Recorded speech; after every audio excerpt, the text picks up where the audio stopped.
So let me just begin by saying what a pleasure it is to be here and take part in this meeting. And I'm really impressed, first of all, by the geographic diversity. I can see the whole country is represented. And yeah, I mean, just a little bit of history in reference to some of the earlier comments that were made. So back about 25 years ago, it was the era of radical prostatectomy. The nerve sparing operation had been described by Pat Walsh, and PSA had come in about 8 years before, and there was just a tsunami of newly diagnosed prostate cancer, and patients were treated radically in almost all cases. So we have data that about 95% of low-grade prostate cancer was treated radically. And in fact, the guru of prostate cancer at the time was Dr. Walsh at Hopkins, who described the nerve-sparing operation, said that it's the Gleason 6 or grade group 1 patients who are the ideal candidates for surgery. And we weren't the only ones who thought this might represent overtreatment, because of course, low-grade prostate cancer develops with age. It's part of the aging process. This has been known for 70 years. And, you know, we were finding a lot of disease that we thought didn't pose much of a threat. But there was this dichotomy of either you treat radically or you do nothing. And doing nothing, which was called watchful waiting, is what had been done in Scandinavia and the UK. They didn't do surgery. They didn't really treat these patients. And they had the highest mortality for prostate cancer in the world. So that wasn't appealing. So I went out with two of my radiation oncology pals, Richard Chu and Cyril Danjou. Let me just advance my slides a bit here. Just my disclosures, Exact Imaging, I've had research support. I'm a consultant, MIR Scientific. I'll talk briefly about their product. So just to finish my story, we went out for lunch and we assigned ourselves the task of trying to come up with some strategy to reduce overtreatment for low-grade prostate cancer. And we knew that the patients with advanced disease had high PSAs, and most of the patients we were seeing had lowish PSAs. So we thought, let's just watch these patients and not treat them. We'll monitor their PSA. We'll repeat the biopsy from time to time, and let's just treat them if it looks like they're getting worse. And after 5 years, we had our first publication was 2002. We had 250 patients, no deaths. And this looked like it might really be something, but really none of us had any idea that this would really have an impact. And we also struggled with what to call it. Watchful waiting seemed too passive an approach. We tried things like active monitoring, expectant management. And if you look back at the publications, I came up with this term active surveillance. You can't copyright a thing like that, but it really did appear for the first time in one of my publications. And that is the name that caught on all over the world. And after that publication came out, it really evoked a firestorm of controversy and resistance. And of course, this was a challenge to the business model of surgeons and radiation oncologists. We were potentially taking 40% of their volume away. And I don't think that was the only reason for the pushback, was part of it. But it really led to about a 10-year period of intense debate and a lot of I would say really aggressive resistance, you know, and some of the pundits in the field were really convinced that this was wrong, that patients would die if they weren't treated. But I really had the courage of conviction, and eventually the world changed and came around to this way of thinking, which really has been a remarkable journey from my perspective. So this is going to be an overview. It's a pretty broad field now. I would say the idea that 20 years down the road there would actually be a national active surveillance group like yours, to me, is truly it would have been just incredible to believe at that time. And it still is absolutely something that to me is just fantastic and extraordinary. And I really wish you great success in your endeavors. You're fulfilling, I think, a very important unmet need.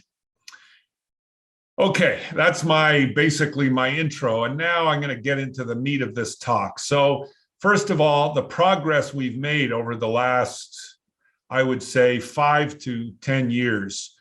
We know a lot more about the molecular genetics of grade group 1 versus higher grade cancer. I'm going to touch briefly on each one of these topics. Excuse the typos. Patient selection, the impact of age and race, germline testing, particularly for the BRCA DNA repair pathway, imaging, MRI, high resolution microultrasound, biomarkers, all kinds of things happening in this field that are going to really change how we do surveillance going forward. Predictive nomograms that use existing parameters, just the garden variety things like age, race, PSA level, PSA kinetics, presence of a nodule that are amazingly predictive in terms of who has higher grade cancer. Modeling that has really shown how robust a strategy this is. We have many now long-term series with 15 to even 20, ours has 20-year follow-up. The criticism for a long time was, you guys are reporting too soon. You wait, you follow these patients, they're gonna start dying of prostate cancer in high numbers, and that simply has not happened. Movement forward in developing better follow-up strategies, particularly to reduce the number of biopsies. There's some fascinating information on the tumor microenvironment and what influences it and how you can perhaps alter dietary or environmental influences, I'll come back to that, to favorably influence the tumor microenvironment, reduce the rate of progression, and some of the other innocuous interventions. So there's a lot happening, a lot to cover. So I'm going to speak for about maybe half an hour or a little more. And then I have a number of questions that have been raised by your group that I'll go over, and then we'll have some time for discussion. So just to emphasize that one of the developments just in the last few years, many overviews and meta-analyses, and these are synthesis of many studies asking the same question. So this produces a higher level of evidence. Outcome in the post-MRI era, where we can now see the cancer, which we couldn't do until 6 or 7 years ago. The outcome with intermediate risk disease, this is one of the big controversies in the field. Should you use active surveillance for patients who have higher grade cancer? Multiple studies and syntheses of these studies on the impact of race and family history, of young people being managed conservatively, the requirement for systematic biopsy when patients are getting a targeted biopsy, population-based data, and focal therapy, which is another big emerging theme in this field. It's an extremely appealing strategy, and how do they fit together? So first, the molecular genetics. So I just will apologize in advance. So I give talks constantly to my colleagues all over the world. I don't speak to patient groups all that often, although I enjoy it. But if my talk is too technical, please don't hesitate to ask. I've assumed a certain level of knowledge. So I hope you guys know what the Gleason score is and a few other basic concepts, but if not, I'd be happy to go into that at the end.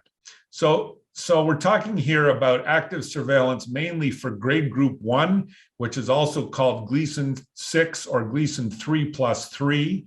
And it's based on finding this Gleason 3 pattern. One reason the lingo changed is Gleason 3 is the lowest score for historic reasons. So this was very confusing. You would say to a patient, you have Gleason 6 out of 10 cancer, and they think they're 60% of the way to the grave. Whereas actually that's the lowest grade, now called grade group 1. So the molecular genetics of this Gleason 3 pattern is really that of normal cells in about 90% of cases, whereas Gleason 4 and higher has these molecular aberrations. There is loss of what is called tumor suppressor genes, which are normal inhibitory growth regulatory genes, or there's gain of oncogenes, or so these oncogenes are also normal genes that when they're upregulated cause increase in cell growth and dedifferentiation. So where these things are altered in higher grade cancer, they are normal in 90% of Gleason 3. The impact of this, and this is the first absolutely key point, and this is a statement that is no longer controversial, although many of my colleagues do not view it with such clarity. The metastatic potential of Gleason 3 is 0. It doesn't matter how much Gleason 3 there is, it has no ability to metastasize. There are other cancers that are like that. For example, basal cell cancer of the skin, some brain tumors, they can invade. And Gleason 3 can invade locally into the capsule, into the seminal vesicle. And that is all that's required to fulfill the criteria of cancer. So there is a movement afoot to change the terminology so that it's no longer called cancer. I think that is not going to succeed, and it's because of this invasive potential. It does fulfill the criteria of cancer, in my opinion, but it never, ever spreads. And as I have gone around the world talking about this, I often ask medical audiences who has a patient who had a radical prostatectomy, so there was no issue of missing cancer on the biopsy that was higher grade, who metastasized and eventually. And the number of cases is so low that it might as well be 0. I think I have probably canvassed physicians representing several million patients, and there's just a handful of these cases. And this is partly reflected in the molecular genetics. So don't panic at the sight of this. This is called a heat map. And what this is a kind of organized collection of the genetic aberrations in individual patients. So this is about something like 700 patients. Each one of these is a patient. The second line, the bluish line, is the Gleason score. The light blue is Gleason 6. The dark blue is higher grade cancer. And as you go from left to right, these is relatively normal genetics for these different cancer-associated genes. And the red is mutations, abnormal genetics, and they're kind of segregated here. That's how this type of heat map works. So this is something called an average genomic risk, a meta score of genetic aberrancy and aggressivity. These are the favorable cancers. These are the bad ones. And what this shows is almost all the grade group 1 cancers are favorable. 2% of grade group 1 cancers are in this highest group with the highest genetic aberrations. As soon as you have elements of Gleason 4, so that would be grade group 2, which is 3 plus 4, 7 times the likelihood of having adverse genetics. And this is why it is almost unheard of for these cancers to metastasize. Now it's 2%, it's not 0. My belief is that these 2% of grade group 1 actually, within a day or two, not literally, but within a very short time, they're in the process of transforming to higher grade cancer, which of course is something you have to be aware of and look for. But grade group 1, favorable genetics, never metastasize. You don't have to treat it, even if it's high volume. And that's a very basic and important understanding that has driven this field. So just a little bit about the clinical experience. This is the 8 or 9 prospective series in the literature. Prospective meaning the patients are accumulated, they're followed according to some organized pattern and protocol. And I just want to emphasize the difference between these top 2 groups are the oldest and the largest. the Hopkins group and our group. And we were very inclusive. So we included basically patients with a PSA up to 20. We included patients who had intermediate risk prostate cancer with 3+4. We didn't care about the volume of the grade group 1 cancer. Hopkins, the leader there, was a very conservative guy. They also, I think, were more worried about being sued. So they set out just about a year after us with very similar ideas, but very restrictive eligibility. They could only have 1 or 2 positive cores. No core could be more than 50% involved. PSA had to be below 10 and so on. And now we've had this natural experiment and we know what's happened with these 2 groups. This shows one of the more recent publications, which is quite characteristic. This is the updated data from the Hopkins group. So now 1,800 patients, the CSM is cancer-specific mortality. So the likelihood of dying of prostate cancer, 0.1% at 15 years. I mean, it is really amazing. This is a prostate cancer cohort with 1 death per 1,000 from the disease. Now, plenty of patients were treated, about 1/3 of the patients treated by 15 years, but still 2/3 untreated. Now, we didn't do as well. I don't think I have our data in here. We didn't do as well. Our 15-year metastasis rate was about 3%. So still low by any reasonable criteria, but a lot higher than 0.1%. And that we now know was solely, it may have been that they were better doctors than we were, but I don't think so. It was solely because we were more inclusive, included these patients with grade group 2 or Gleason 3+4 cancer, and that's where the mortality came from. And this is a recent publication from Memorial Sloan Kettering Cancer Center in New York, which has also had a strong interest in this area, almost 3,000 patients and 5 with metastasis, 1.5% at 15 years. Metastasis means spread. And I just want to emphasize what's quite interesting here. The rate of upgrading, meaning going from grade group 1 to higher grade cancer, was exactly the same as the proportion of patients who were treated. So in other words, the only reason for treatment was worsening of grade, not rise in PSA, not patient anxiety, hardly any patients treated for anxiety, and not an increase in the volume of the grade group 1 cancer. So for a long time, there's been a question, what about a young guy, say he's 50, who is found to have prostate cancer? Doesn't that mean he's got more aggressive disease because he's been diagnosed so young? And the bottom line is that the younger you are, the lower risk you have of harboring a higher grade cancer. And that's the Achilles heel of this whole approach, that we miss the higher grade cancer in a significant proportion of patients, particularly with systematic biopsies.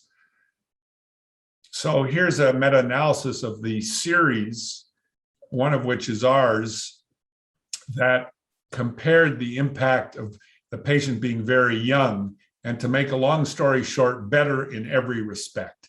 And this is not surprising because for 2 reasons. The likelihood of having low-grade prostate cancer is basically your age as a percentage, which is really quite remarkable. Men in their 30s, 1/3 of them harbor little bits of low-grade prostate cancer. So if you find it once in a while, by chance, because their PSA shoots up and they end up with a biopsy, it doesn't mean they have a bad disease. And we recently published this series with the group at Harvard. We combined all our men under 60.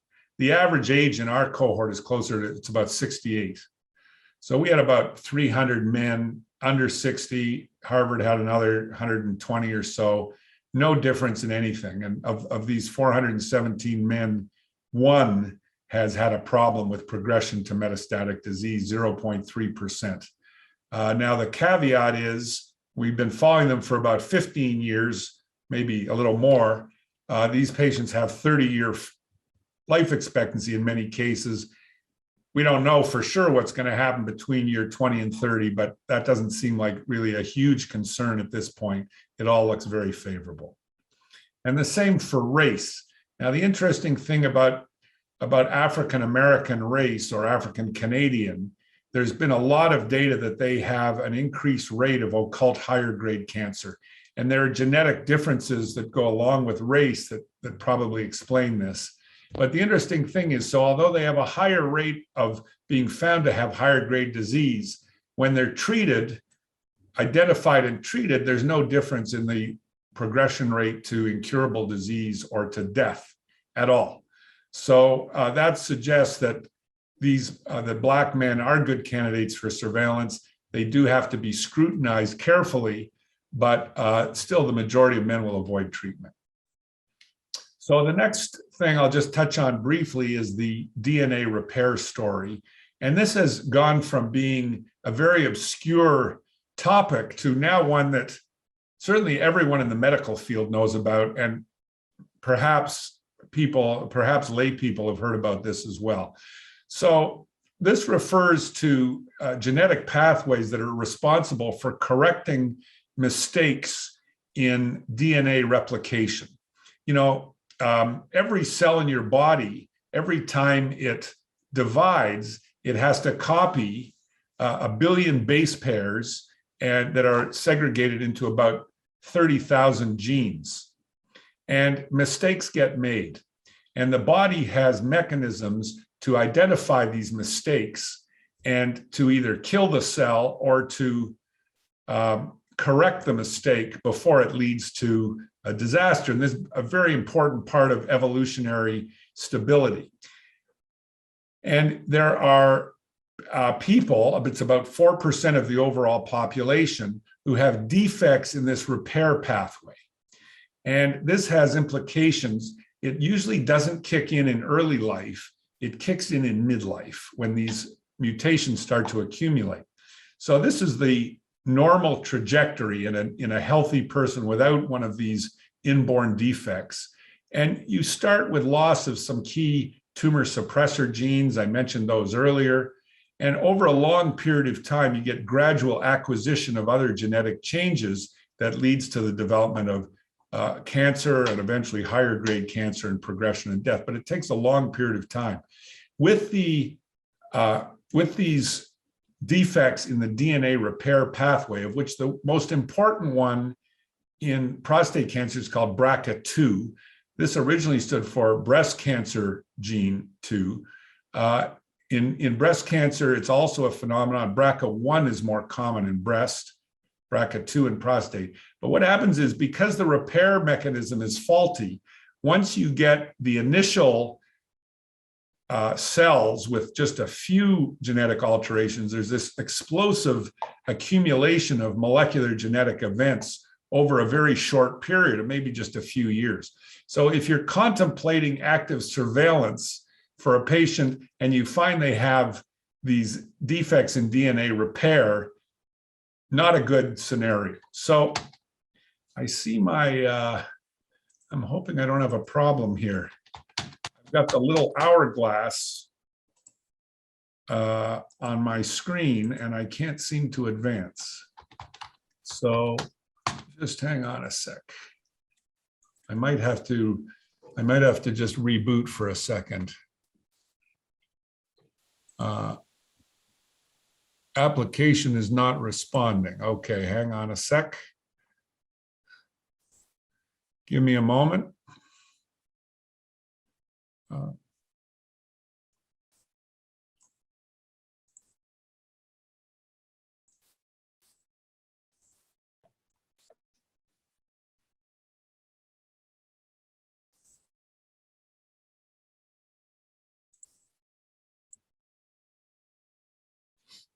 Not sure what went wrong there. So I'll just keep going while this comes up. We now have a handful of studies of active surveillance on men with these BRCA mutations. And the bottom line is they almost all develop higher grade disease over time. So I think there's now an emerging consensus that you should increasingly screen patients for the presence of these BRCA mutations. And if you do find a patient who's got grade group 1 disease with a BRCA2 mutation particularly, which is the most aggressive type, they should, in most cases, have surgery. Okay, looks like I'm back in business. Just hang on a second here.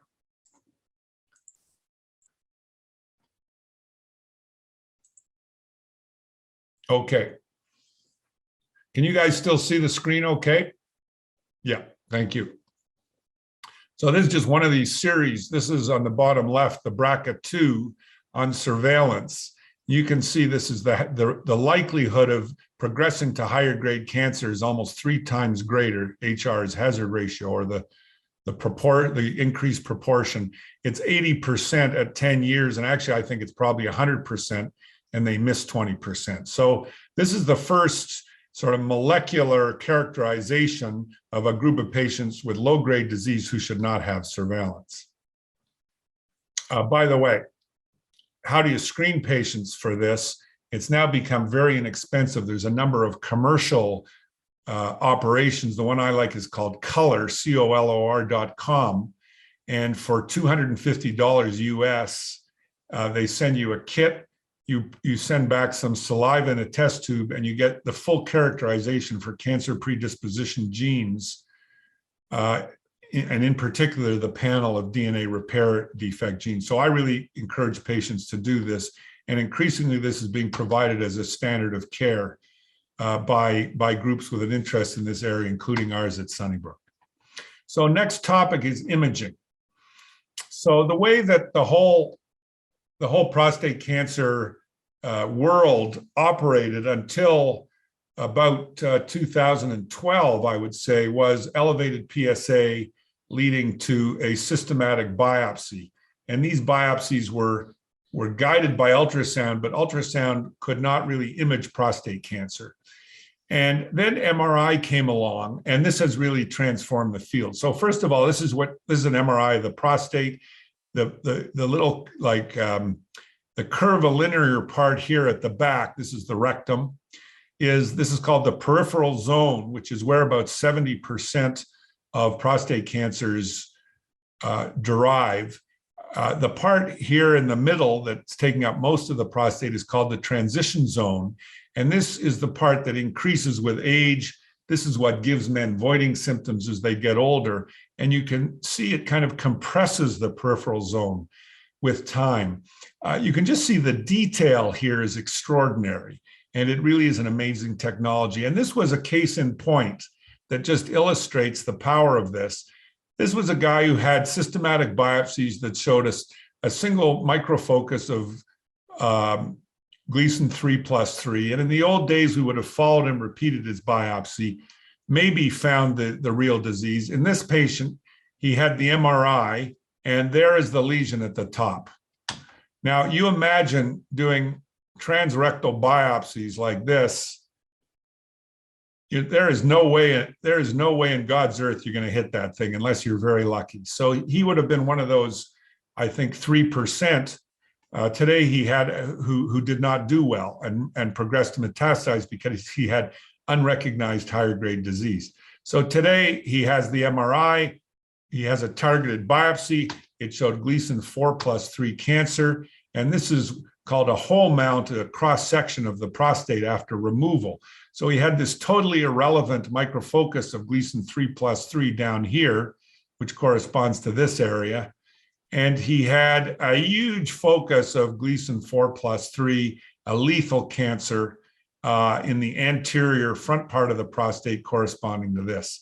So this is just one example, but how MRI has really helped us in this area. Now, the problem is it's not perfect. I think we all hoped that MRI would be like the GPS of the prostate. It would guide you to the cancer. It would show you how many cancers were present, where it was, and really facilitate diagnosis and treatment. And it does all that, but only to a point. So this is some of the recent data just emphasizing the limitations of MRI. And this is a study from UCLA of patients with intermediate to high-risk prostate cancer who had surgery And then they compare the whole amount of the surgery with the MRI and how did they correlate. And on the bottom right, these are the patients who had multifocal prostate cancers, which is about 3/4 of patients have more than one site of disease. When those other sites of disease were less than 1 centimeter, about 75% of them were missed on MRI. And overall, MRI missed 40% of grade group 2 cancers. So this was kind of a wake-up call. This just showed in the surveillance situation, I think we all hope that, you could count on the MRI. If the patient was stable, the MRI would be stable. If the patient was progressing, you should see that on MRI. And you do, but not always. So this are just 3 different examples. The top is a patient with stable over a 3-year period, no change in his biopsy, no change in his MRI. The bottom, the next one is a patient who is what we hope for. This is 3 + 3, square B. This is 3 + 4. He had progression on his MRI and he had grade progression. But the bottom one is what happens a lot. The biopsy progresses and the MRI does not. And that occurs in about 1/3 of cases. And this is one study from Sloan Kettering recently, about 200 men followed over 3 years. And you can see here in about 1/3 of the cases where the MRI was stable, the patient was still upgraded. So the message here is MRI is phenomenal guide, but you can't rely on it. So far, you still have to do biopsies. And then one other aspect of all this, we recently did a randomized study called the ASSIST trial in men on surveillance coming up to their confirmatory biopsy at 1 year.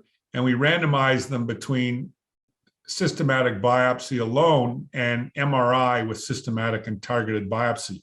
I was the lead author on this study, and we designed this to be a positive study. Like you would assume a targeted biopsy would increase the diagnosis rate of significant cancer. It's just that it had never been proven.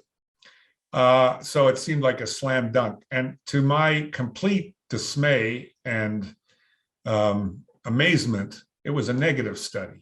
The study did not show an increase in upgrading with the targeted biopsy. And this shows what's called the positive predictive value, or the likelihood for each MRI score. This is called the PIRAD score, and the highest scores are 4 and 5, of finding significant cancer. It was about 1/3 of patients only with the worst image on MRI had significant cancer, grade group 2 or higher. And compared to another study that came out a little earlier, this was a famous New England Journal study called Precision, which was in a screened population, not a surveillance population, but probably similar risk. 83% of the PIRADS 5 bad MRI images had higher grade cancer. So, we said, Houston, we have a problem. Now, I don't have time to go into what went wrong here. It was partly the learning curve, but just to show that there's many pitfalls in doing these MRIs with targeted biopsy. So that leads me to the next topic, which is this new technology called high-resolution micro-ultrasound. I'm partly biased about this because this is a Sunnybrook invention. It came out of my hospital, where there's a really extraordinarily productive imaging research group.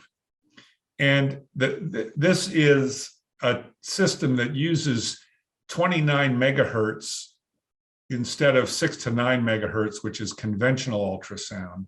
And what that means is higher megahertz means higher resolution. So the resolution, instead of being 200 microns or 0.2 of a millimeter, is 70 microns. 70 microns is kind of microscopic. That is the diameter of a prostatic duct. The prostate is a secretory organ. It secretes fluid, and the ducts carry that fluid. And alteration in the ductal anatomy is one of the key characteristics of higher grade prostate cancer. So, and that's also the basis for MRI. So you can see changes in the ductal anatomy associated with higher grade prostate cancer, just like an MRI. It looks like a regular ultrasound machine. It costs around the same. It's easy to learn. And this just gives you an example. So with the MRI and fusion targeting, the way it works is the MRI is done, the lesion's identified by the radiologist and targeted, and then you use what's called a fusion technology system to import the MRI image with the target into the ultrasound, because with regular ultrasound, you can't see these things. And so it's called fusion targeting. And as I showed in with that trial I just showed, there's a lot of pitfalls. Whereas here's the micro ultrasound. You can see the level of detail is amazing. And you see this lesion, which probably would have shown up on MRI. And instead of having to do the co-registration and the fusion targeting and hope you're doing it in the right place, you just line it up. And, here comes the needle, bang. And you can be basically 100% certain that you have targeted the lesion of interest. So this is a real advance, in my opinion. And hang on. And we were one of the first groups to start using this.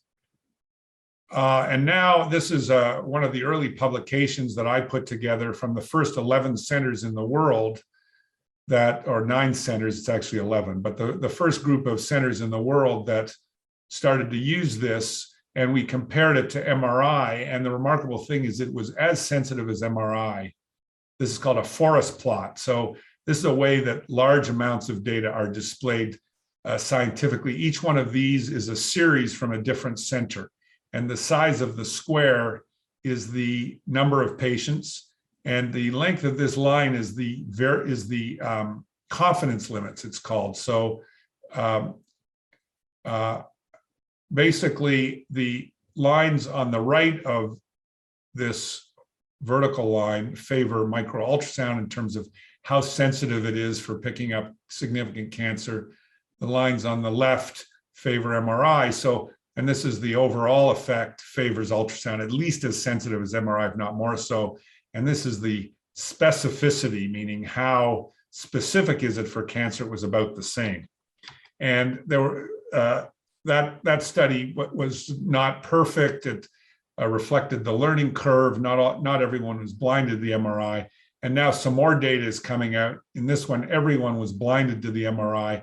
And if you compare the likelihood of finding significant cancer for each of these scores, this is the MRI score of 5, the Primus or ultrasound score of 5. For each score, it's remarkably comparable. And ultrasound is much less expensive. It doesn't require intravenous contrast, the gadolinium.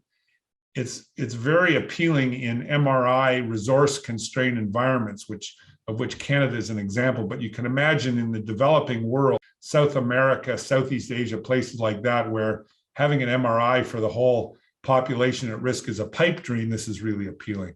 It's still preliminary worldwide, less than 2,000 patients, although that's changing rapidly, versus level 1 evidence with multiple randomized trials for MRI, but it is coming. And it's a Canadian invention, and it's really something to be very proud of, in my opinion. Another question that comes up a lot, and again, I'm trying to cover a lot of ground here, is the importance of the follow-up and the biopsy. So, you could say, well, do you really need to follow these patients? So we went back and looked at, in our cohort, did it matter if the patients were followed according to the protocol, which mainly meant a biopsy at 1 year and then about every 3 to 4 years, and it really mattered. So this is progression-free survival, cancer-specific survival, metastasis-free survival, overall survival. The red is the patients who complied. The black is the patients who didn't. It really made a difference. So if you're a patient, you need to be followed.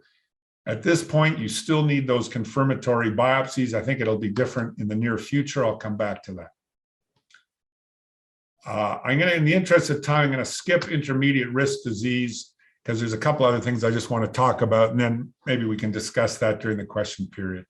So liquid biomarkers. There's been a huge amount of work in this area. These are in urine, in serum, in semen. It can be protein, DNA, RNA. There's a whole host of approaches. There's about 9 or 10 commercially available genetic biomarkers. They're all trying to ask the question, does this patient have aggressive cancer? The cost varies from about $500 for most of the urine and blood biomarkers to $4,000 US for the tissue-based biomarkers. They're quite labor intensive. The area under the curve, which is a way of integrating the sensitivity and specificity, is somewhere around 0.7 to 0.9. At the moment, the SELECT test, which is a urine-based assay, has the highest area under the curve, meaning the highest combined specificity and sensitivity. And there's more coming down the pipe.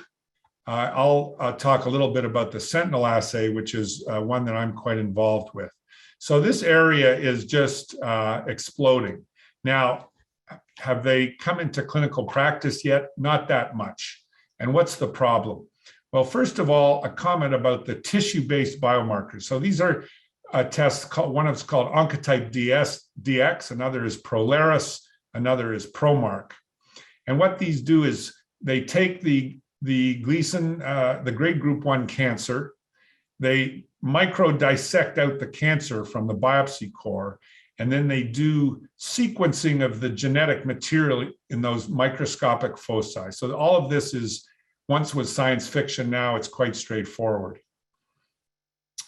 And they try and predict, they try to identify the presence of adverse mutations in those cells, and you get a risk score based on that for your $4,000. The problem is tumor heterogeneity, and this is one of many studies that show this. So in this study, it was 41 patients that had 153 cancers. So in other words, each one of these patients had on average 4 distinct cancers in their prostate. And this is really quite normal. It's a field effect. It's not just the one cancer in many patients. And they characterized genetically each of those cancers and asked how often were the genetic alterations common and how often were they unique. If they were common in many cases, then it makes sense that you interrogate the grade group 1 cancer for the common mutations. Unfortunately, 95% of these mutations were unique. The gray is the unique mutations, and about 5% were common. So this is a serious conceptual limitation to the tissue-based assays, and why I'm not so enthusiastic about them. This is just a study confirming that it didn't really make much difference. Coming down the pipe is this assay called the Sentinel Assay. And this evaluates urinary exosome. It's a urine-based assay that looks at non-coding RNAs. I'm sorry to be technical, but I'll just say this assay evaluates 442 different RNA sequences present in the urine in men with who are at risk for prostate cancer. And because there are so many sequences evaluated, 442, the assay seems to have amazing accuracy. So this is for the presence or absence of cancer, area under the curve 0.97. And this is for the presence of high-grade cancer. This is in men undergoing a biopsy, 0.96. And this is considerably better than anything we've ever had. So this doesn't have FDA or Health Canada approval yet. It's coming, and I think it could transform the entire field, because if you have a urine assay that is so sensitive and accurate for identifying significant cancer, that will really change the way we manage these patients. And another way this is going to move forward is by what's called dynamic personalized risk prediction. That means that you do the assay sequentially over time, and you have a negative readout. It says it's negative, there's no significant cancer. And then after, say, 5 years, suddenly it switches to a positive readout for high-grade cancer. Imagine how powerful that would be in a man on surveillance. Suddenly he's got an accurate urinary biomarker that says he's got higher grade disease. then you can re-image, re-biopsy, find the high-grade disease and treat them. So this is going to change our field. And increasingly, it's going to incorporate active surveillance. So the problem we're going to run into is data management. You have information not just from the biopsy, from the patient's history and the PSA. You've got data from the MRI, which increasingly is radiomics data. In other words, detailed analysis of pixels correlating with gene expression, PSMA PET imaging, the urinary exosome type tests, genetics and genomics like the BRCA2 and other genetic tests. It's an unmanageable data problem, but AI is perfectly suited to address this. We're going to have these huge databases of 50,000 or more patients on surveillance, for example, and you'll be able to input all this data and get a very accurate prediction. The final bit of my talk is about the microenvironment and how you can alter it. So we've known for a long time that obesity is not good for prostate cancer. Men who are obese tend to have more of it. They tend to have more aggressive disease. They have a higher mortality rate. We never knew why. This was just published in the New England Journal a few months ago. And what it described is how obesity adversely affects the tumor microenvironment. And it does this paradoxically by, in obese men, the immune cells are starved of fatty acids. The obesity seems to induce the tumor cells to increase fat uptake. The immunologic cells that are responsible for immune surveillance, keeping the cancer under control, are starved and they have impaired immune activation. And this is almost certainly the major mechanism by which obesity adversely affects tumor progression. So can we do anything about that and other innocuous interventions? And, the whole thing about active surveillance is hard for some men because patients like to feel like they're doing something, particularly, the type A personality, active person wants to feel like something is being done. So there's a passive aspect to surveillance that is not acceptable to some patients. Most of these interventions have other health benefits. There's the opportunity to improve diet and lifestyle and perhaps reduce progression. So the first group of recommendations is motherhood. Stop smoking. Single most effective thing you can do for your health. And as a healthcare provider, the best thing you can do for patients is spend 2 minutes telling them to stop smoking, and you'll do more for their health than probably anything else. Regular exercise. This just describes the 8 or 9 different ways that exercise improves the tumor microenvironment by modulating gene expression, improving immune function, altering hormone levels, a host of ways. If exercise were a drug, we would all be taking it, but I really encourage patients to do this. And dietary modification, avoid or correct obesity if possible, and moderate the diet. This is a study just published, actually, like a couple of weeks ago, the first randomized study of the effect of exercise in men on surveillance. And this was high-intensity interval training. So they're really working these men for 3 months versus usual care. Small study, but it did show an impact on PSA doubling time, and it really suggested that this was having a favorable effect. We have no data on actually reducing mortality or progression to metastatic disease. I think that will come. And then there's diet. So should patients modify their diet dramatically? And this was another recent large randomized study, amazing study, almost 500 patients. Half of them got what's called the meal intervention, where they were counseled to switch to a more vegetarian-based diet, 7 or more servings. The other half got a pamphlet. So I think, all of us hoped that we'd see some difference, and this had a prostate cancer endpoint. Again, these were men on surveillance, and unfortunately, totally negative study.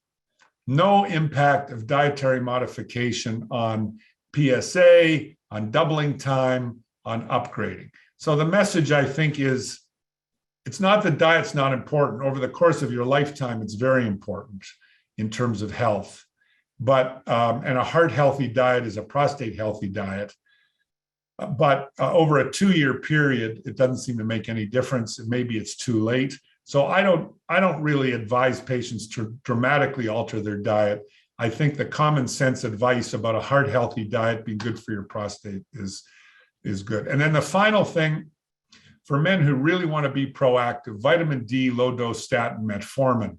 None of these are supported by controlled trials. This is all inferential, but I think all of these make a lot of sense. First of all, vitamin D. In Canada, northern country, vitamin D deficiency is ubiquitous in the elderly. They don't get enough sunlight. And low levels of vitamin D in multiple studies have been associated with an increased rate of prostate cancer mortality. A dose of vitamin D, 1,000 to 1,500 milligrams, costs around 3 cents a day. It's totally harmless. And I encourage patients to do this, particularly if they're not exposed to a lot of sunlight.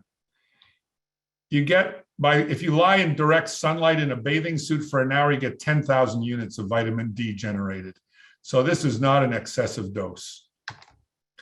Next is statins. So statins, of course, have their cardiovascular benefits, but statins are also increasingly look like a prostate cancer drug.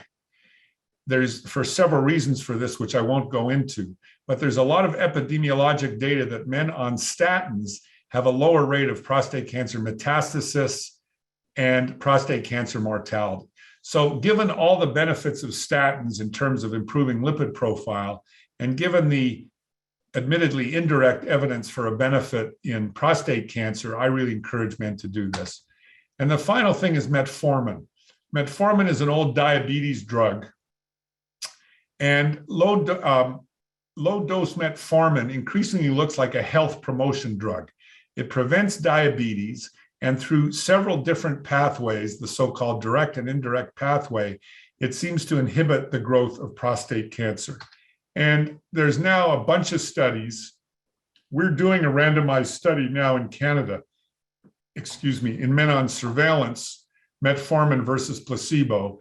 These are all epidemiologic studies. So they'll look, for example, at a large group of diabetics on metformin. And the evidence is pretty consistent that there is a lower rate of prostate cancer progression and mortality in men on metformin than men who are not. So this is the survival benefit. Metformin is very innocuous. It does not cause low blood sugar in men who are non-diabetics. And again, for people who say, is there anything I can do? I encourage them to do this. This just shows the uptake of surveillance. We're very good in Canada. About 80 to 90% of eligible men in Canada are on surveillance. This is American figures. They're more in the 50 to 60% range, but you can see the blue line is going up in every region in the United States. And I never would have believed this 15 or 20 years ago, but the world is coming around to this way of thinking. So thank you very much for your attention. This is just a summary of how we do the surveillance with the confirmatory biopsy, MRI every 2 to 3 years, biopsy now around every 4 to 5 years. The only reason to treat is for grade progression, but never say never in medicine. So clinical judgment has to come into it. And thank you very much for your attention. So that is my talk. And now, after a quick break to catch my breath, we will go through these questions that were raised by your group prior to this talk, and I'd be happy to take some questions. So should I just keep going through this list of questions, or do you want to open it up? It's fine with me if you want to do those first, and then I can. Okay. Yeah. Okay. So, Rachel sent me this list of questions, which I thought were absolutely fantastic questions, some related to surveillance, some not. And I will go through these fairly briefly, but I do think it's important that we have an opportunity for questions from the audience, and I'd be happy to discuss them. My one request, though, is if you keep your questions general. So I don't think it's fair to the members of the audience to have details about your individual sort of circumstances of your own prostate cancer. Make them general questions, please. So the first question about micro ultrasound imaging versus MRI, I've kind of addressed that. But these, I guess the issue is how are they going to be used? They are complementary. There are advantages to MRI, particularly it is the kind of image where the radiologist can come back and look at the images in detail and really study them, whereas ultrasound is much more a real-time test. I actually now alternate. So for my patients on surveillance, I do ultrasound alternating with MRI. We know that in about 10 to 15% of cases, you see a cancer only with one modality and not with the other. I think microultrasound is a little more sensitive than MRI, but there's clearly lesions that are seen only on MRI. So they're complementary. The cost feature is very compelling, and I think the microultrasound is going to take off, although at the moment it's just gradually making its way around the world. The pros and cons of biopsy using microultrasound imaging. So you can do, we've moved into the era of targeted biopsy, and the question is, how do you do the targeting? In most places now, it's done with what is called a fusion targeting system. I mentioned this in my talk, where the MRI image is fused into the conventional ultrasound image, and that's how you get a target. And it works, but there's a real learning curve, and there's many sources of error. For example, you fuse the image to the ultrasound, and then the patient coughs or shifts. And unless you do that re-registration to the new ultrasound image, the machine is going to think that the prostate nodule that you're trying to biopsy is where it was before the patient moved. So patient movement is a huge problem with this. And that's why I like microultrasound, where most of the time you actually see the lesion and you can biopsy it without this potential source of error, but practice varies. TULSA. So TULSA is another big topic. TULSA, for those who are not familiar, is another Sunnybrook invention that came out of this extraordinary imaging research group in my institution. TULSA is MR-guided transurethral ablation of the prostate. It's a bit like HIFU, high-intensity focused ultrasound. It uses ultrasound energy converted to heat to basically heat the tissue and kill it. Heat is lethal to all tissue. TULSA is new. It got FDA approval about a year ago. We are hoping to ramp up TULSA at Sunnybrook sometime within the next couple of months, but it's been a 2-year journey to get to this point. It is available in a number of centers in the US and Europe at this point. The pro is very few side effects. The patients seem to really sail through it. And that it's based on the unique property of MRI, which can provide a real-time thermal map.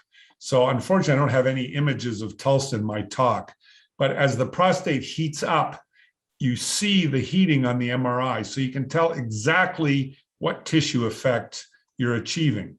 You can't do that with any other technology. The downside is it's complex. It's the complexity of the MRI, of the software, of the device, and I don't know whether it's going to win or not. There's many competing energy-based technologies in the field at the moment. What percentage of patients stay on surveillance over time? So this is changing. In the early days, we used to treat patients if their PSA rose rapidly. About half of the patients we treated for the first 10 or 12 years were treated just for their PSA. We now know that was a completely wrong thing to do. The PSA is a flag, but not a trigger. You can't rely on it. And increasingly now with targeted biopsies, we are finding the higher grade cancers before the patients are even going on surveillance. So my expectation is going forward, up till now, it's been about 40% of patients treated radically at 15 years. This number is going to drop because we're going to, the patients who go on surveillance will already have had their higher grade cancer weeded out in most cases.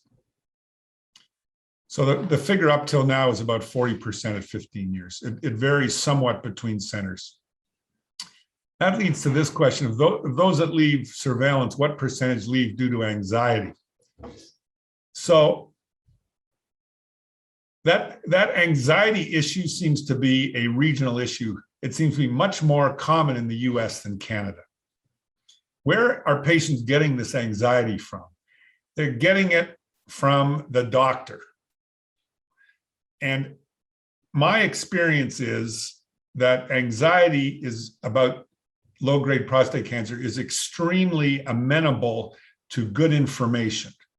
You use a few key phrases with a patient. You say, this is a pseudo-cancer. It's a pseudo disease. It's part of the aging process. It never, ever spreads. We have to monitor you to make sure you don't have a higher grade cancer, and the higher grade cancer can spread. But based on what we know you have zero chance of this metastasizing. You have something that really develops normally with age, and you can just see the anxiety seep out of people. So in our cohort, it's somewhere around 5% leave due to anxiety, and they tend to be people who have real psychological problems. We've done studies looking at those problems. They tend to be socially isolated, most commonly single men. This is becoming less and less of an issue. And where it is a common problem, I think it's because some of my colleagues are not averse to using fear to manipulate patients to get therapy. And I personally condemn that. But unfortunately, it's not an uncommon type of interaction where all the doctors say, yes, you could go on surveillance, but you never know. You could have something worse, it might spread if you just watch it, and boom, the patient's getting their prostate taken out. So I've kind of dealt with that very important question about anxiety. And I'll just make one other comment. Having been managed now about close to 1,500 patients over the last 20 plus years with this, I find it's the reverse phenomenon. And I don't know if you guys, you are in a way closer to this, because I suspect a lot of you have been diagnosed and are being managed with surveillance. There's an ebullience that kicks in after a while. So the patients who are stable and they see after a few years nothing has happened, and they go to the support group and they're talking to the guys who've had surgery and they're wearing pads, or they're having radiation related complications, and there's certainly plenty of them have erectile dysfunction. And these guys, far from being anxious, they think that they've really dodged a bullet and have this experience of ebullience or very positive feelings about the whole situation. We can come back to that during the question period. I've been on active surveillance for nearly 11 years now. My biannual PSAs and biopsies every 2 years have been pretty consistent at an acceptable level. My oncologist suggested a stereotactic radiation therapy if I wanted it. What's your opinion on whether Gleason score 6 is cancer or not? So I'm against this. Patients should not be, the guy does not need a biopsy, whoever wrote this in. You don't need a biopsy every 2 years. You perhaps should be imaged every 2 years or every 3 years. Biopsy perhaps every 5 years. The older you get, the less of a requirement this is. If you were in your mid-60s when you were diagnosed, now you're in your late 70s, you are reaching the point where you don't need any more biopsies. And to be treated at this point, when your disease has been so stable for so long, to me, this absolutely makes no sense. I would be completely against this. As I really address this issue of Gleason 6, I believe it barely qualifies as a cancer, but Close only counts in horseshoes because of its invasive characteristics, and because a few percentage of these harbor bad molecular genetics, I think we'll continue to call it cancer. Transrectal versus transperineal biopsies. So there's a shift now. And I have actually changed over within the last 6 or 8 months to transperineal biopsies. It's a little more challenging. With transrectal, the needle is right up against the prostate. With transperineal, you have to freeze the area between the perineum, which is the area between the scrotum, the back of the scrotum, and the rectum, called the perineum. So you freeze that, put the needle into the prostate. But once you get the hang of it, it is as accurate. It's much more appealing. No one likes the idea of a needle going from the rectum being exposed to fecal bacteria and then into the sterile prostate. And the infection rate after transrectal is somewhere around 3%, even with antibiotic prevention, and rarely it can be lethal. There's an interesting anecdote from Norway. There was about a 65-year-old Norwegian carpenter who had a biopsy and died after transrectal biopsy. And he had his wife and daughter, both of whom were very characteristically Norwegian, blonde, kind of stunning looking women, created a public relations campaign to end transrectal biopsies. And there was an initial pushback by the profession and then a complete switch. So in Norway now, there's only transperineal biopsies, and clinicians doing transrectal biopsies no longer have medical legal protection if a patient has an adverse outcome. And I can see that happening here. I think this will be patient-driven in part. So there is a shift. There's still a lot of transrectal biopsies going on, but I think within the next few years, this is going to change over. The minimal active surveillance protocol. So the older the patient gets, the less intensive the screening. Once the patient hits around age 80, all we do is a PSA once a year, because there's really no benefit or little or no benefit to radical treatment, even if they have higher grade cancer at that point. In younger men, it's PSA every 6 months, MRI around every 3 years, biopsy every 4 to 5 years if the patient is stable. I addressed this issue of treating existing Gleason 6 cancer. There are rare exceptions. I don't believe in this. The volume of Gleason 6 cancer, an increase in the volume does not mean the patient needs treatment. Now, what's the exception? Most very young patients, say under age 55, who are diagnosed with Gleason 6 have small volume disease, a few microfoci, the so-called autopsy cancer. Once in a while, though, you get a young guy whose prostate is loaded with Gleason 6 prostate cancer. That's an unusual situation. We don't know what's going to happen to that patient over time. So I think you can have a range of approaches which could include treatment. And of course, I mentioned the BRCA mutation story. Gleason 6 score patient with a BRCA2 mutation should have surgery, in my opinion. And then the final one, then we still have 15 minutes. The final one is the first 5 steps that a patient should go through once he's had his elevated PSA over 4 is being referred to urologist. So this is a separate issue, which is screening. And this is a huge topic, and I'll give it 1 minute. It's all changing. So first of all, the PSA of 4 is old. You use a risk nomogram to take all the parameters into account. This is freely available online if you Google prostate cancer risk nomogram. You identify a patient not with a PSA over 4, but based on PSA and other parameters, who has, say, a 5 to 10% or higher risk of significant prostate cancer. The next step increasingly is imaging, either MRI or micro ultrasound. And the other approach is to, which I think we're heading into, and is going to be the standard shortly, will be a liquid biomarker, probably urinary based, that will stratify the patient according to risk. So it will be PSA, risk nomogram, molecular liquid biomarker, urine based or blood based. Then you do the imaging. Then you see the lesion, you know you're putting a needle in something that is almost certainly going to be cancer. And it's just a question of what grade it is. So, and that way we will avoid the majority of biopsies. We will likely reduce cost because the biopsies are expensive. We'll certainly reduce the morbidity to biopsies, and it'll be a much different scenario going forward. Thank you, and let's open the floor. I will stop sharing. Thank you. So we've had quite a few questions come in through the chat. I'll start with this one. In addition to genomic tests on biopsy tissue, such as Decipher, what genetic tests using blood and/or urine can be used to determine the aggressiveness of grade 1 Gleason 6 prostate cancer?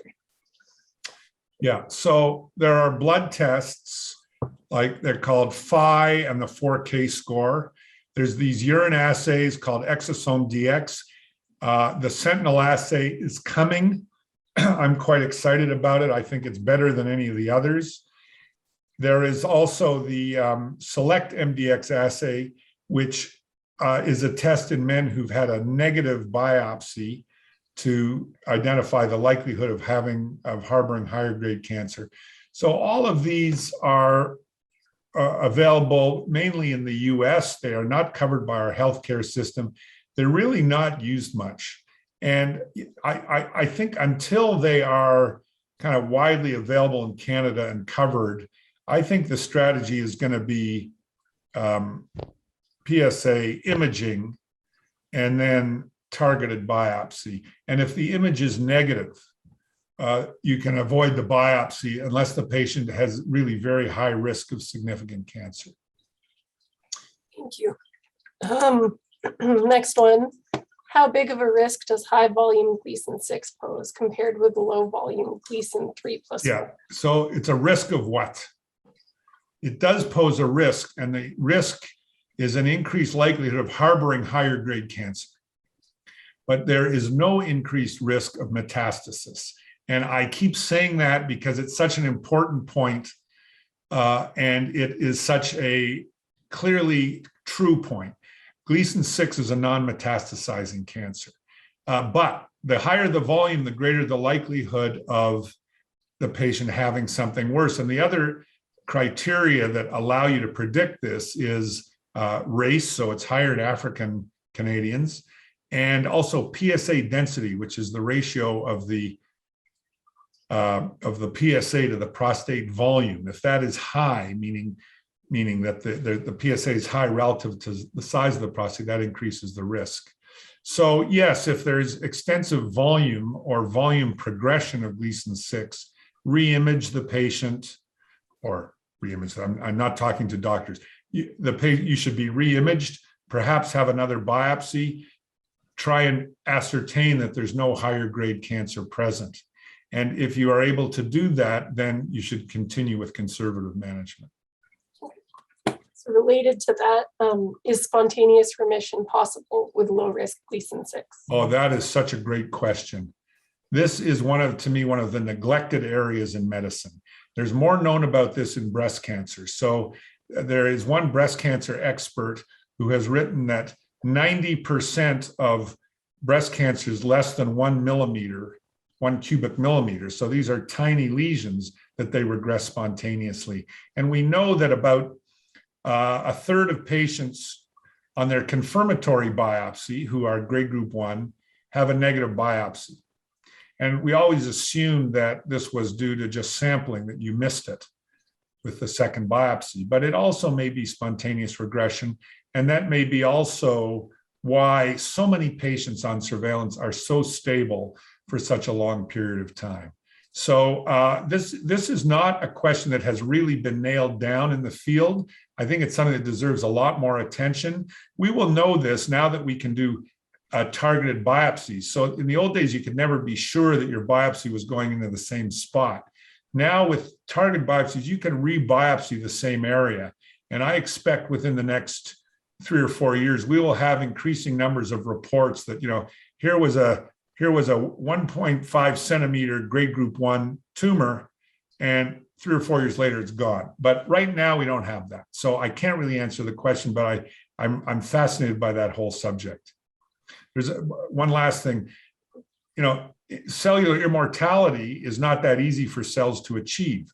So they need to have a whole lot of molecular mechanisms to allow them to survive indefinitely. And it's completely plausible that cells that lack those mechanisms may look like cancer and then involute or disappear over time. Thank you. Next one, please comment on how effective stereotactic radiation therapy would be for low-risk prostate cancer patients. It would be tremendously effective. Everything is effective when no treatment is required. So,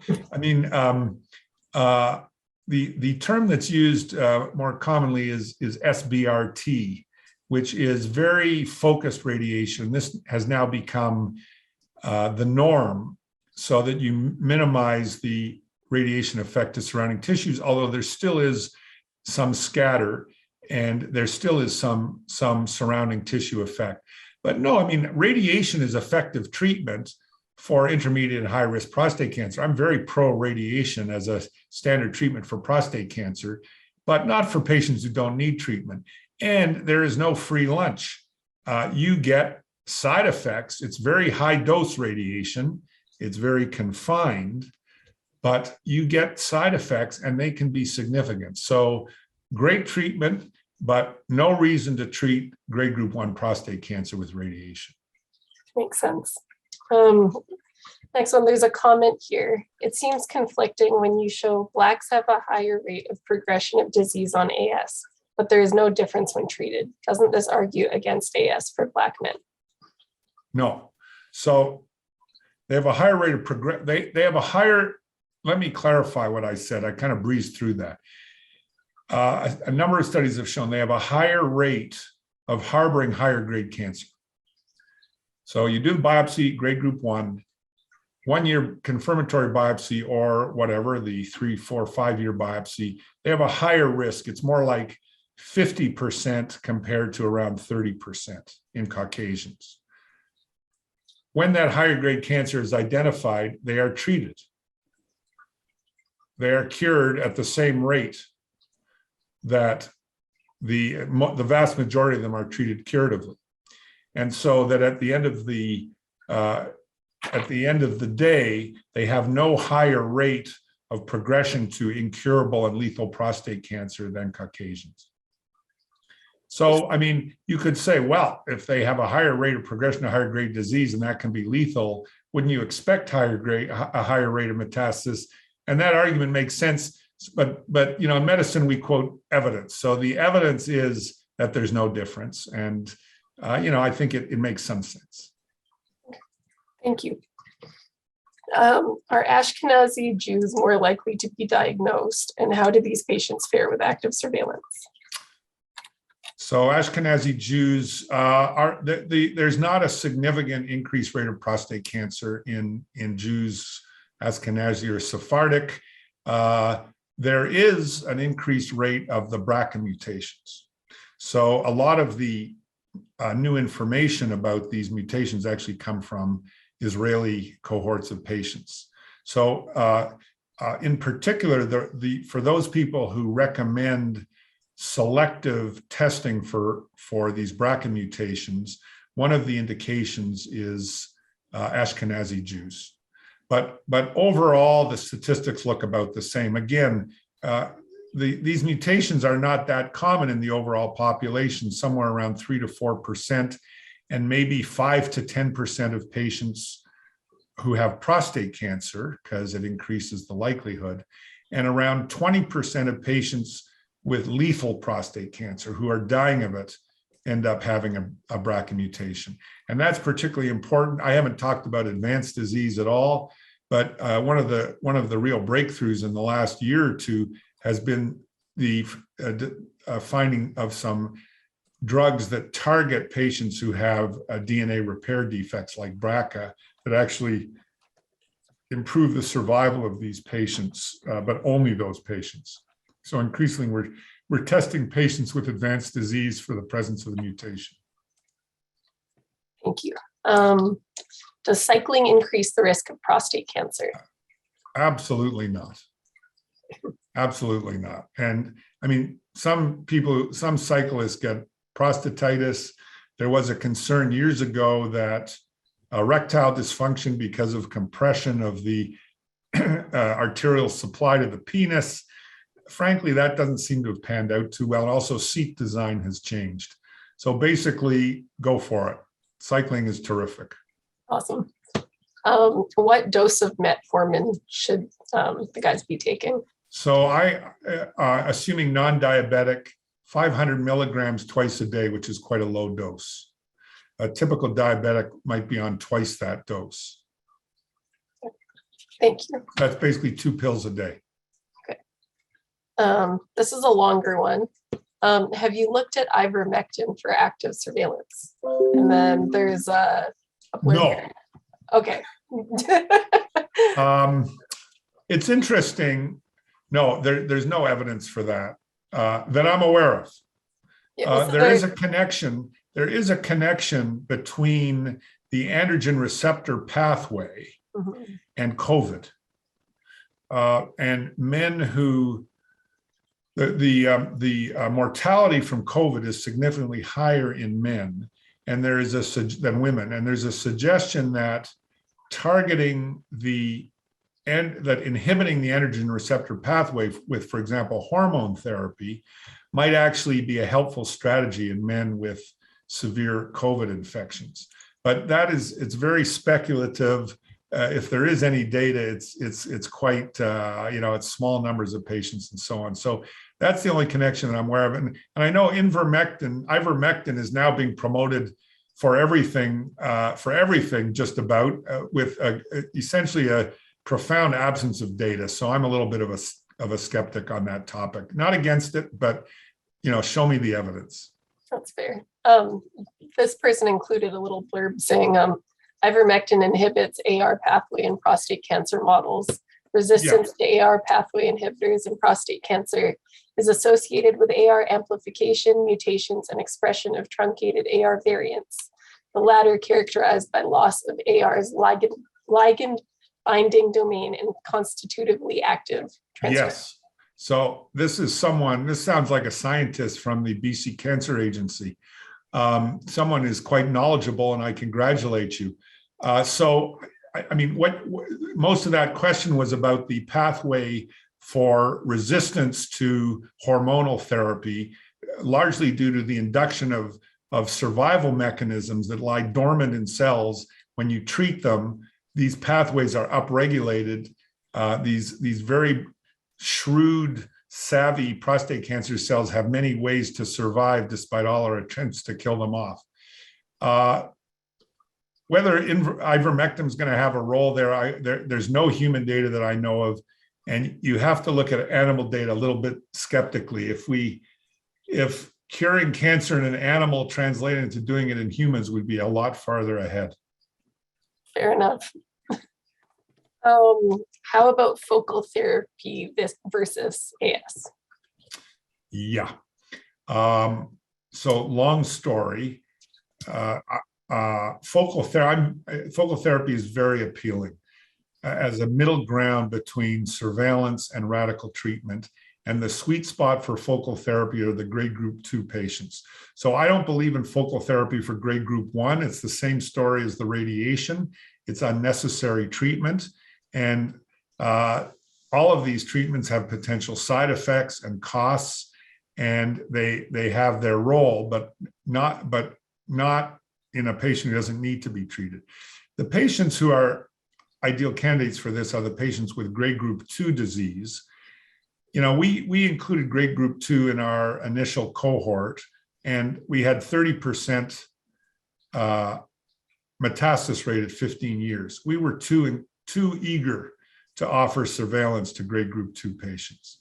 We're not as eager anymore. So I'm very strong on focal therapy for grade group 2, but there is a subset of grade group 2, the most favorable end of the spectrum, where they just have a tiny amount of pattern 4, that I think they're better treated with surveillance. But this is definitely one of the controversies. Focal therapy is coming. If you want to talk on focal therapy, I'd be happy to give it the next time you invite me back. It's a tremendously exciting field. But more than that, I really can't say without extending the evening into the wee hours of the morning.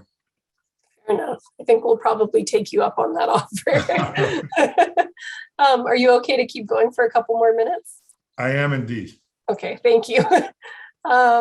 What percentage of your AS patients are FIR Gleason 7s? FIR is favorable intermediate risk. So in our cohort, it was about, I think, 23%. We had around 230 patients out of the first 1,000 that we reported on.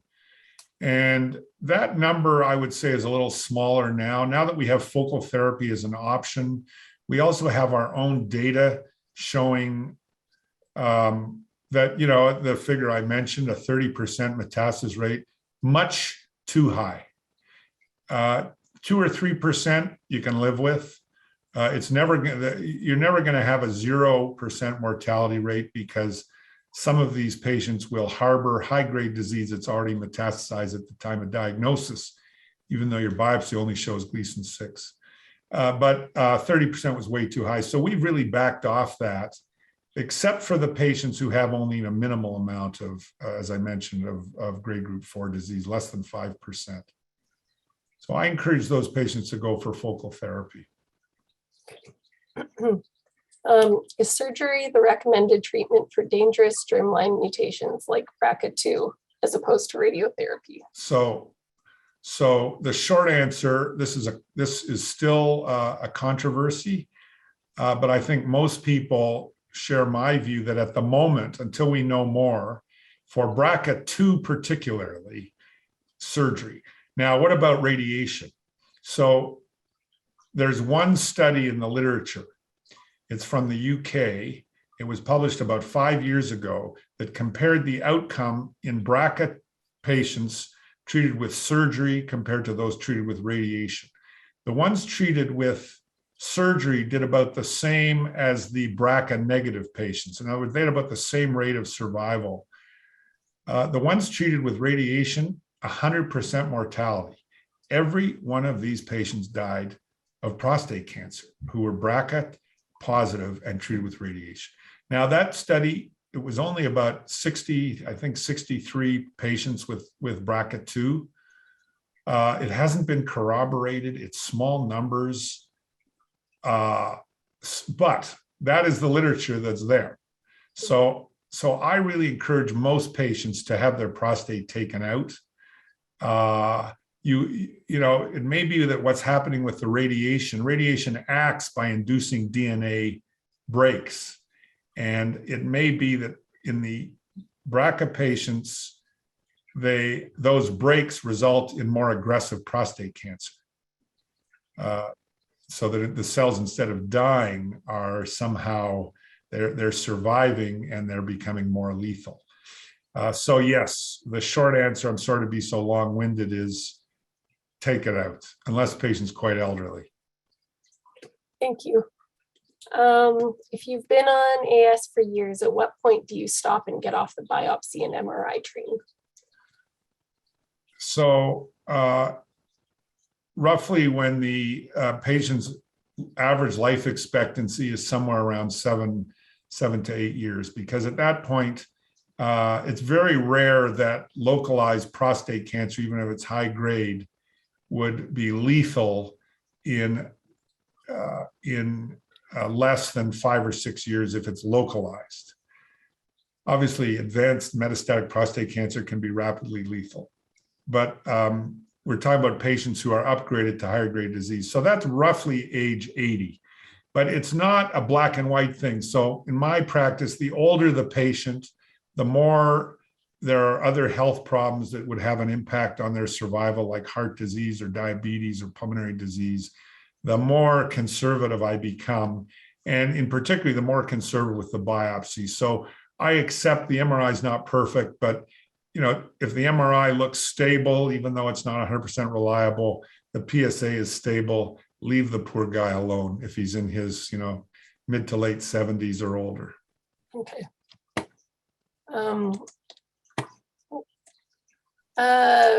Would you please comment on continued high PSAs, but nothing on MRIs? Should a biopsy still be necessary?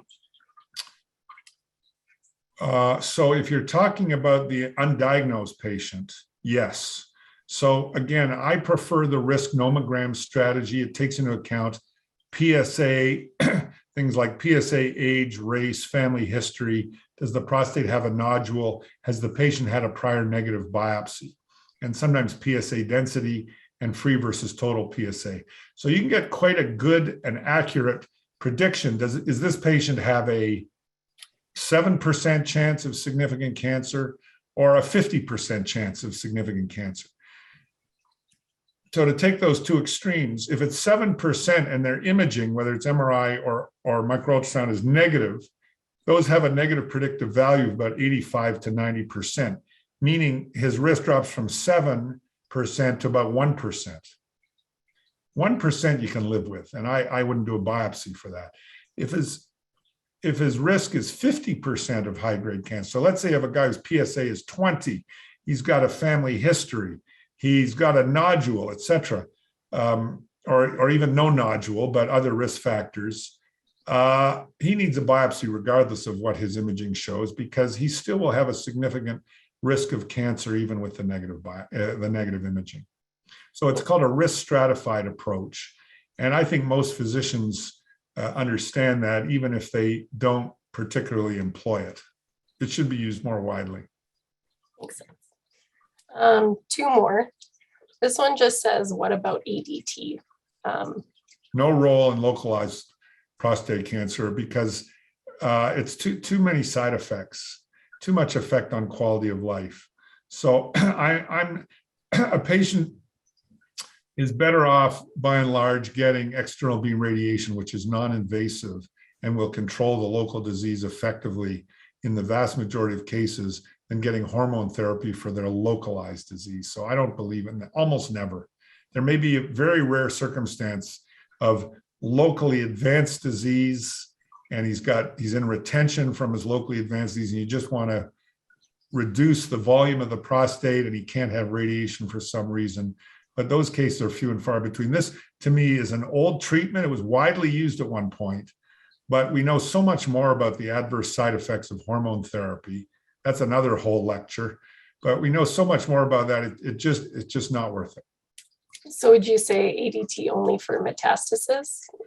Well, it's wide. It's got a number of indications. It's used in conjunction with radiation treatment. It's starting to be used in conjunction high-risk patients with surgery. It's used for patients who are treated radically and then have what's called biochemical failure. So the PSA is now rising despite their prior treatment. And it's used for metastatic disease, but not for localized disease alone. And last but not least, we have, what can a person with 3+4 do to see if he is a candidate for AS? So first of all, the percent pattern 4. If it's a small percent pattern 4, let me put it the other way, if they have substantial pattern 4, depending on age and so on, they should be, but if they're younger, say under age 75, in reasonably good health, they should be treated. And there you have so many options. If they have smaller volume pattern 4, let's say certainly under 5%, but under 15 to 20%, in those patients, if they're interested in surveillance, that is where I think the tissue-based biomarkers really have a role. And I would encourage the patients to go that route. There is a cost, but in that scenario, the biomarker can really make a difference. So it comes back with a risk score. And if it says high risk of adverse pathology, then you have an answer. The patient needs treatment. If it says very low risk of adverse pathology, he's off the hook, and I think he can be managed conservatively.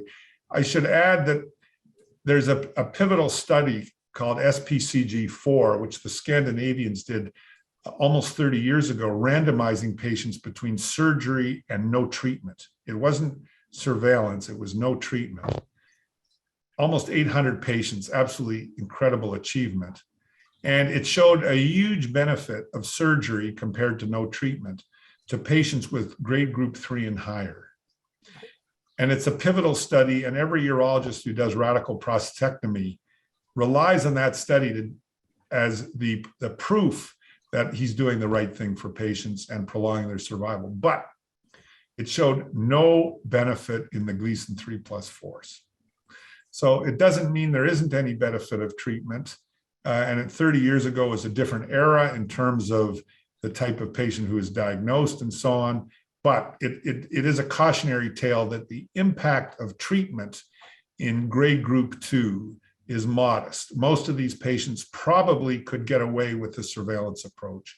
But the question is, how much risk are you willing to accept? So this is the gray zone. Like I'll just finish with this statement.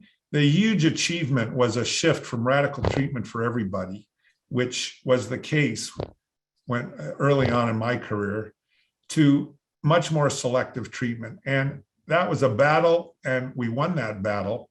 And so now the standard of care for grade group 1 prostate cancer is active surveillance. That shift, by the way, has only been quite recent, that guidelines have consistently come out supporting that. There's always going to be a gray zone, and now the gray zone is the grade group 2. And, it's going to be a lot of provider preference, meaning how the urologist, what the urologist prefers, what the radiation oncologist prefers, and so on. And that's kind of where the debate is currently. There's definitely no right or wrong in that area. But I think another 5 years, personalized medicine, genetic characterization of the cancer will have a much better handle on that. There is one more if you're willing to answer it, and it's kind of an interesting one. Fire away. Okay, thank you. It's my understanding that the new mRNA technology that was developed for the COVID-19 vaccine can be used to treat late-stage prostate cancer. Would you please comment on that? Let's hope so. Wouldn't that be fantastic? I am not familiar. I haven't heard that. I think that more is in the realm of hypothesis. Look, we're in the era of the checkpoint inhibitors, which are a miraculous new class of drugs. You're probably all familiar with patients who've been receiving this, drugs like pembrolizumab, that activate the immune system. And basically the checkpoint inhibitors stop the brakes that inhibit more robust immune reaction against cancers. And I suspect this is in the same ballpark of activating the immune system against cancers.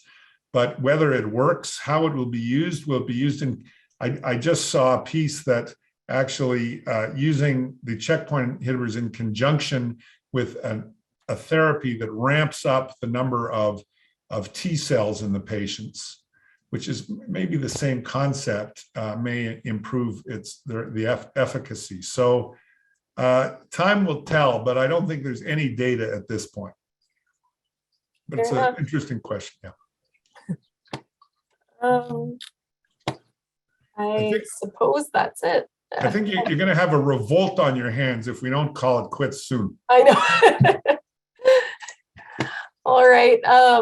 Bob, Phil, do you guys want to make any closing comments? Yeah, I certainly want. I've got 6 pages of notes myself here, and I want to thank you for covering so much and in just enough detail.